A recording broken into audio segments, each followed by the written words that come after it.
हाणे आऊं गुज़ारिश कंदुसि स्टेज ते वेठल असांजे कालमिस्ट दोस्त आऊं सम्झां थो त सवेरो अली ज़ाहिद चयो पिए त हिन किताब ते कहिड़ा दोस्त ॻाल्हाईंदा त आऊं सम्झां थो त ज़हीर लिगारी उहो पहिरियों माण्हू हो जंहिं हिन किताब ते बुक रिव्यू लिखियो हो। आऊं गुज़ारिश कंदुसि ज़हीर लगारी खे तूं अचे ऐं पंहिंजे ख़्यालनि जो इज़हार करे। ज़हीर लगारी। संदास बी फोरम जी वॾी महिरबानी जंहिं एतिरो मान ॾिनो। स्टेज ते वेठल मुंहिंजा समूरा क़ाबिल एहतराम राइटर्स, उन्हनि में अॼु प्रोग्राम जो सरवाण जंहिंजे लाइ हीउ प्रोग्राम अरेंज कयो वियो आहे मामा जुमंदर बदर, साईं अली ज़ाहिद साहब, मुंहिंजा समूरा साथियो GSN। सभ खां पहिरीं ऐं ही मीर हसन मरी साहब जेका ॻाल्हि कुछ ढकियल छुपियल लफ़्ज़नि में करे वियो आहे त अॼुकल्ह जे जदीद एंड्रॉइड सेटनि जे तोपनि जा रुख हिन फ़क़ीर माण्हू तरफ़ थी विया आहिनि। इन जो तव्हां सभिनी खे बिदराक हूंदो ऐं मूंखे बि आहे।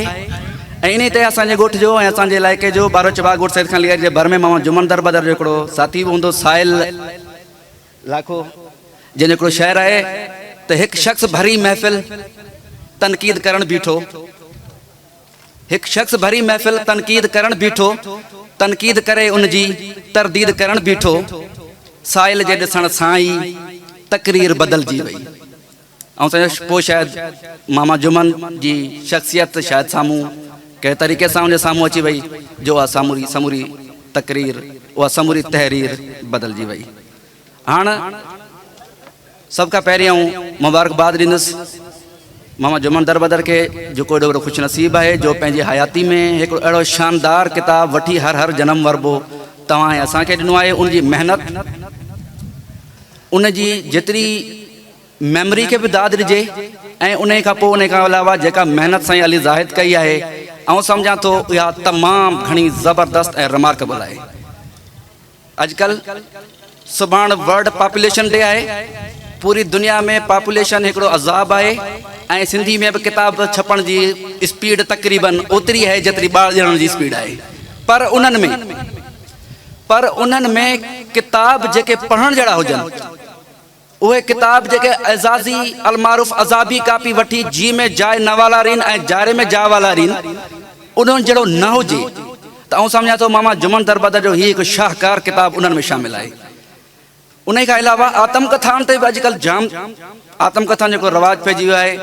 जीअं नाविल लिखियो, पोइ कहाणी लिखी आहे, सभु कुझु लिखण खां पोइ हींअर वरी आतमकथा जो रवाजु आहे। आतमकथा में हिकिड़ो वॾो में वॾो मुंहिंजी नज़र में पढ़ंदड़ ते ज़ुल्म इहो आहे जो समूरी ज़िंदगी जे हर ॾींहं जी कथा लिखबी, उनमें छोला खाइण, माल ला करण, माल खे गाह ॾियण, सभु कुझु, ऐं पोइ उहो ॿ टे जुल्दनि ते आतमकथाऊं पियूं वञनि। ईअं पढ़ंदड़ बेज़ार थी ऐं सम्झां थो छितो थी किताबनि मां हथु कढे थो।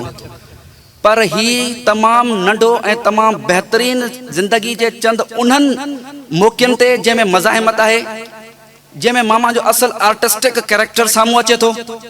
मामा जी जीअं शाइरी, जीअं सवेर कंहिं दोस्त चई त मामा ते शाइर हुअण जो इल्ज़ाम आहे, बिल्कुलु इहा ॻाल्हि दुरुस्त आहे। ऐं उहा ॻाल्हि मञा थो, मामा ते शाइर हुअण जो हिकिड़ो इल्ज़ाम आहे। मामा शाइर आहे कोन, हिकिड़ो वॾो ज़बरदस्त कैरेक्टरिस्टिक आर्टिस्टिक आहे ऐं हिकिड़ो वॾो ड्रामा नवीस बि आहे ऐं हिकिड़ा उन पंहिंजा किरदार बि माण्हू हुते जेको सो उहो पेश करे थो। पर हिन किताब जी मुंहिंजी नज़र में हिकिड़ी अहम ॿी ख़ूबी इहा बि आहे त जहिड़े तरीक़े सां हीअ किताब हिकु सर्टन पीरियड में रिकॉर्ड करे किताबी सूरत में आंदो वियो आहे। इन खां अॻु में शायदि आऊं सम्झां थो हिकिड़ो कोई MNA आहे, कोई शिकारपुर या इन साइड जो, जंहिंजो किताब बि मूंखे नालो न पियो अचे, उनजो हिकिड़ो किताब अहिड़ो आहे जेको ऑडियो रिकॉर्डिंग करे उन खां पोइ लाथो वियो ऐं तमामु महिनत वारो कमु आहे जेको साईं अली ज़ाहिद कयो आहे। ऐं हिन किताब में साईं अली ज़ाहिद साहिबु उन खे अहिड़े तरीक़े सां पेश कयो आहे जो नंढा नंढा जुमिला, मथे में सूर विझंदड़, पैरासिटामोल गोरियूं भर में रखी पढ़ंदड़ किताब खे बजाए नंढा नंढा जुमिला अहिड़ा आहिनि जो माण्हू पढ़ंदे पढ़ंदे महसूसु करे थो त जहिड़ो कर हू किताब पढ़ी रहियो आहे या आहिस्ता आहिस्ता कोई ॿुधी रहियो आहे। ऐं सम्झंदो हिकिड़ो अॼुकल्ह प्रिंट मीडिया खां पोइ ऑडियो विजुअल लाइब्रेरीज़ तरफ़ भी दुनिया वञे पई। ऐं सम्झां थो त सिंधी में, सिंधी अदब में जेतिरो क़दुरु मुंहिंजो थोरो उन शइ ते नज़र आहे त ही हिकिड़ी पहिरीं विख आहे जेको एट ए टाइम प्रिंटेड बि आहे ऐं ऑडियो बि आहे। तव्हां दोस्तनि जी वॾी महिरबानी।